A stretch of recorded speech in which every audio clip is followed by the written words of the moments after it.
On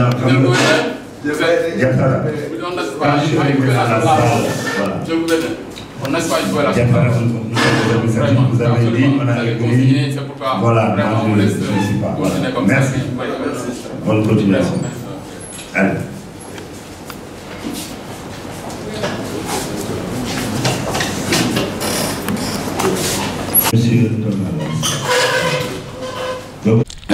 loo xam ni mën naa ni coup d'état la bu encore régime Macky Sall defal waa Thiès ndax comme ni ngeen ko xamee hôpital régional bi nga xam ni moo nekk Thiès mooy hôpital bi fi gën a mag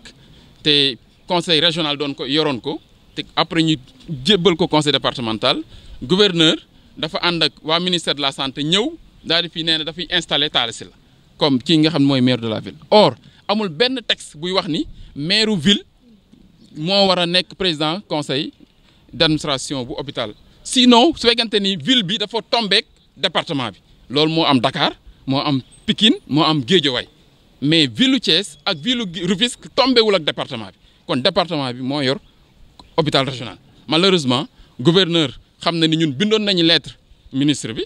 pour attirer attention ci loolu bi ñu déggee xibaar bi ministre bi tontuwul gouverneur yi demoon nañ seeti ko ñaari yoon mu ni mu ngi xaar réaction ministre bi boobu ba léegi dara amul ñu bëgg a ñëw def forcing installé Talla Sylla te loolu violation la ñu xam ni Macky Sall donc lu mu mën pour jéem a néewal doole Idrissa Seck wala néewal doole waa Thiès mu ngi koy def mais day nax boppam ndax ñun hôpital bi jomm nañ fi def lu ñaaw hôpital bi fi lañ juddoo jomm nañ fi def lu dul lu rafetul moo taxoon sax bëgguñu ko woon yëkkati boobu ba léegi ñun li nga xam ni nañ ko xam mooy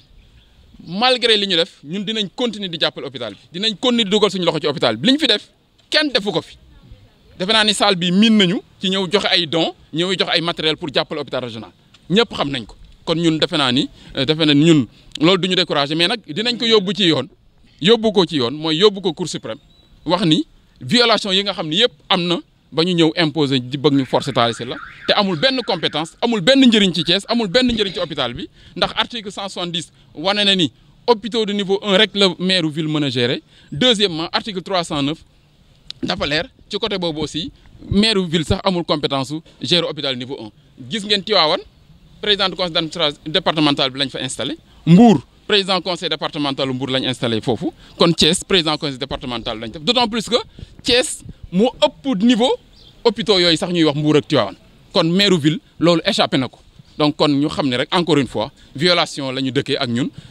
foqati li nga xam ni moom la ñu dëkkee ak ñun mais loolu du ñu découragé ndax fii lu ñu fi def suñ bopp lañ ko defal dinañ continuer di jàppale hôpital bi tabax nañ fi benn maternité 250 millions maternité boo xam ni moo gën sax ay clinique ñëpp gis nañ ko matériel bi ñu fi indi ci at mi yu ñaata yoon ngeen fi ñëw ñu indi fi ay matériel ay dons wax leen maire ville lan la fi mas a def wax leen maire ville bi lan la fi mas a indi benn njëriñ amu ko fi benn ki ñu bëgg ñu ko imposer ba kañ te loolu nag dafa war a dakk waaw mais Macky Sall xam ne ñun ñoo ko gën a bëgg waa Thiès ndax ñun waa Thiès authentique lañu waaw ñun lu ñu fi def suñ bopp lañ ko defal te moom mënuñu décourager ci jàppale waa Thiès Idrissa Seck dina continuer di jàppale Thiès di jàppale waa hôpital régional di jàppale waa département bi incha allahu rabbi. Merci. Éditions. Si vous permettez, peut-être dernière question, vous n'allez pas répondre à la place du gouverneur, mais si le vice-président du conseil départemental estime que votre installation est illégale,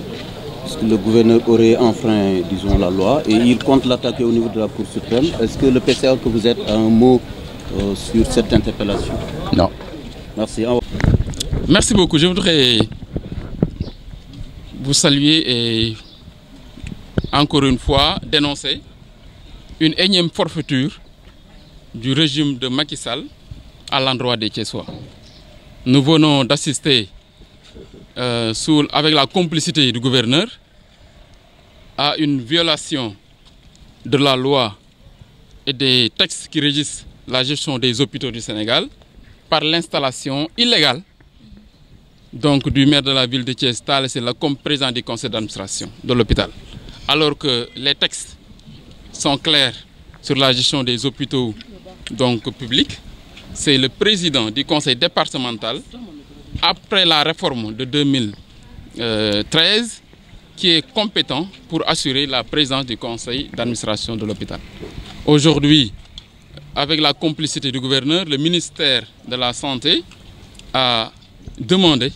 l'installation du maire de la ville comme président du conseil d'administration. Nous avons rappelé au gouverneur que quand nous avons été informés que le maire de la ville a été désigné pour désigner les 4 personnalités qualifiées pour siéger au conseil d'administration, nous avions saisi Madame le ministre de la Santé pour demander quand même que le respect de la loi, mais également que cette erreur d'interprétation des textes soit corrigée. Malheureusement, le gouverneur même que nous avions saisi à 2 reprises n'a pas eu malheureusement de suite par rapport à ça. Et nous avons demandé à ce que le gouverneur respecte la loi parce qu'il est le représentant du chef de l'État et le représentant des ministres à Thiès. Malheureusement, il dit qu'il n'a pas eu de retour de suite de son ministère. C'est pourquoi il n'a pas malheureusement pu faire grand-chose. Mais nous avons demandé à ce que le conseil soit suspendu en attendant vraiment que les textes soient respectés. Malheureusement, il a consigné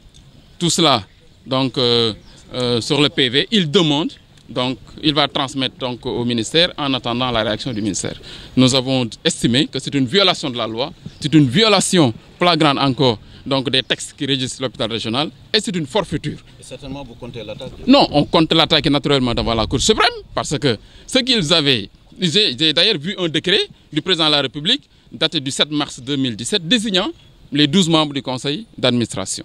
Ce décret désigne simplement les membres, mais pour l'installation, donc ils disent que c'est une loi datée du mois d'août 2016 qui dit que les hôpitaux publics qui sont dans le giron de la ville sont confiés au maire de la ville. Mais ce qu'il oublie, c'est que le maire de la ville n'est compétent que pour les hôpitaux du niveau 1. Et pour les hôpitaux du niveau 2, c'est le président du conseil départemental. Or, l'hôpital régional, comme vous le savez, est un hôpital du niveau 2. Donc, le maire de la ville n'a aucune compétence. Vous vérifiez l'article 170 donc, du Code général des collectivités locales et l'article 309. Vous verrez que sur l'ensemble des qui, le maire de la ville n'a aucune compétence en matière, naturellement, de gestion des hôpitaux du niveau 2. Donc, c'est cette forfaiture-là que nous voulions dénoncer et, naturellement, nous allons saisir, naturellement, la Cour suprême, naturellement, pour que justice soit dite.